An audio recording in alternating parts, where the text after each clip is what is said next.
We often celebrate the brilliant corporate moves, right? But honestly, have you ever stopped to think about how a single, everyday signature on a boardroom contract can literally cause billions of dollars and absolute industry dominance to vanish overnight? Today in this explainer, we're diving into the absolute worst business deals in history. We're going to break down the mechanics of catastrophic failure, looking at real historical data to see exactly how massive empires stumble. Okay, let's dive right into this. What does a billion-dollar mistake actually look like in the real world? Well, it's not usually some cartoon villain making a purposefully terrible choice. Actually, it's often incredibly smart executives suffering from a sudden, massive blind spot. So we're going to explore the stark reality of corporate schadenfreude. You know, those massive blunders that look painfully obvious in hindsight, but right there in the moment, they just seemed like business as usual. To get the most out of this explainer, here is our roadmap. We're going to organize these historic blunders into a few clear categories. First, the anatomy of a bad deal, then surrendering priceless IP, paying billions for ghost towns, ignoring the obvious future, and finally, lessons learned the hard way. Let's jump straight in. Section 1. Surrendering priceless IP. Giving away the kingdom. Okay, so some of the absolute worst deals in history happen when executives completely fail to understand the true, hidden value of their own intellectual property. I mean, they look right at a gold mine and literally see a pile of rocks. A perfect example of this went down on April 13, 1976. 20th Century Fox sat down with George Lucas to renegotiate his pay for this weird sci-fi movie they barely understood. Lucas agreed to take a smaller director's salary, but in exchange, he asked for merchandising and sequel rights. The Fox executives basically thought these space wizard rights were completely worthless, so they just shrugged and signed. They genuinely thought they were saving a few bucks. $100 million. I just want you to let that number sink in for a second. That is what Star Wars merchandise alone had earned by 1978. That's just 1 year after the movie's release. Kids were absolutely begging for action figures that Fox had zero control over. And honestly, that was just the beginning, right before billions more poured in from The Empire Strikes Back, Return of the Jedi, and eventually the prequels. Fox literally traded the entire galaxy for pocket change. And hey, it doesn't just happen in the movie business. Back in 1969, John Lennon and Paul McCartney actually lost control of their own publisher, Northern Songs, when media tycoon Lou Grade's ATV wanted it auctioned for just £1.5 million. Just like that, the band lost the rights to Hey Jude, Yesterday, and hundreds of other massive hits. Then, fast forward to 1985, a young Michael Jackson bought that exact same catalog for $47.5 million. And the wild irony here? He outbid Paul McCartney, who had actually been the one to advise Jackson to invest in publishing in the first place. Talk about backfiring. The greatest band in history ended up paying royalties to absolutely everyone except themselves. Or take Walt Disney back in 1928. He went to New York expecting a standard contract renewal for Oswald the Lucky Rabbit. Instead, distributor Charles Mintz basically told Walt that Universal owned Oswald entirely, cut Walt's pay from $2,250 down to $1,800 a cartoon, and then revealed he had hired away most of Disney's animators. Walt literally walked out with nothing. But on the train ride home, frustrated and totally broke, he sketched out a new character with round ears. That November, Mickey Mouse debuted in Steamboat Willie. So Mintz kiffed a rabbit, but Disney went on to build a billion-dollar empire. Section 2. Paying billions for ghost towns. Hubris in the tech boom. Now what's really interesting about this next batch is that if our first mistakes were about undervaluing what you already have, these are driven by pure executive hubris. It's that arrogance of buying massively overpriced tech right as it becomes entirely obsolete. Picture this. It's 1999 and Yahoo buys Broadcast.com for $5.7 billion. They thought they were buying the future of online video. The catch? Most users were still on dial-up. Bandwidth costs completely ballooned, the platform faded out, and it was quietly shut down by 2002.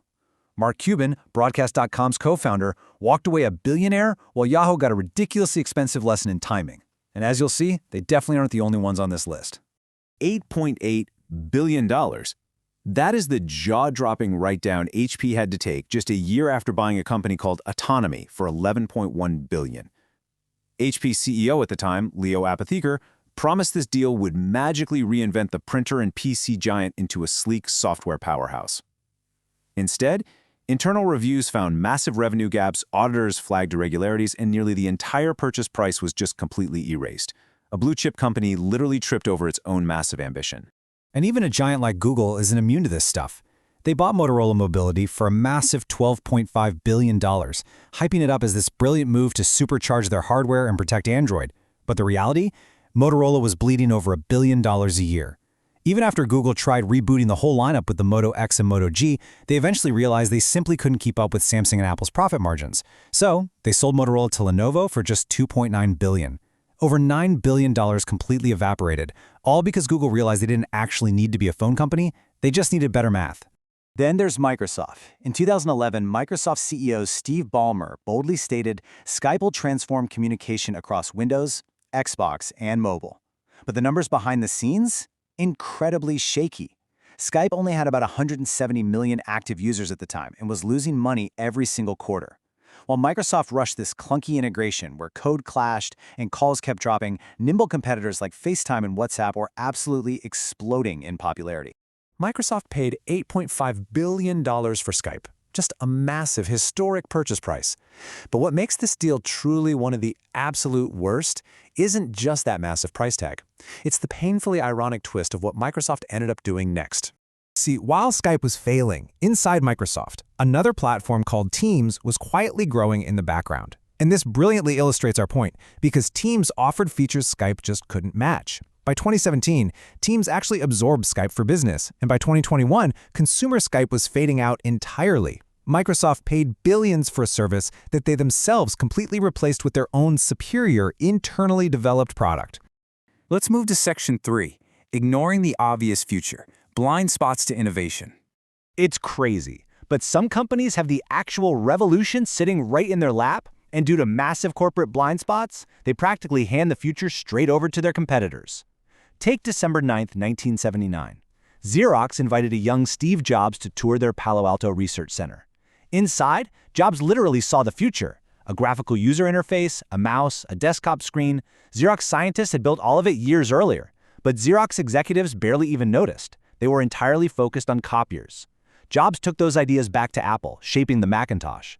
So Apple and Microsoft take Xerox's forgotten inventions and build billion-dollar empires, while the company that invented the metaphorical window just stood there and watched everyone else climb right through it. Over in the gaming world, Atari made an incredibly similar blind spot blunder. Back in 1983, Atari was pulling in over $1 billion in revenue and was right in the middle of finalizing a US distribution deal for Nintendo's Famicom, which is what we all know today as the Nintendo Entertainment System. But then, a fight broke out. Atari accused Nintendo of double licensing Donkey Kong. This confusion quickly turned to frustration, and that frustration turned into total radio silence.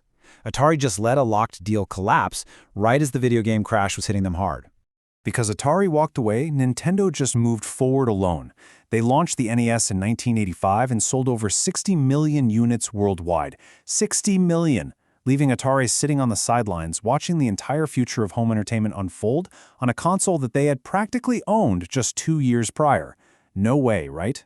And sometimes, ignoring the future is more of a slow burn.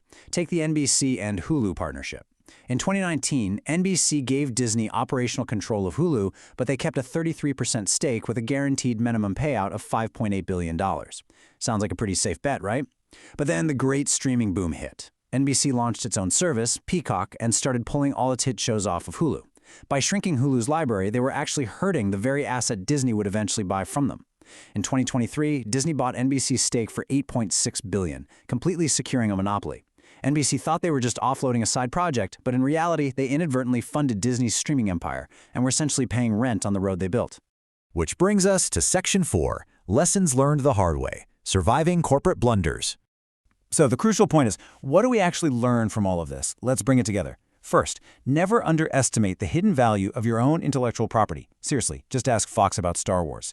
Second, massive price tags absolutely do not guarantee future relevance. Buying obsolete tech like broadcast.com isn't going to buy you the future. Third, you've got to look beyond your core product to see the revolution, unlike Xerox staring at copiers while the personal computer completely passed them by. And finally, the most expensive decisions are often the ones you just fail to make, when the opportunity is staring you right in the face. Arrogance and inaction reliably destroy dominance.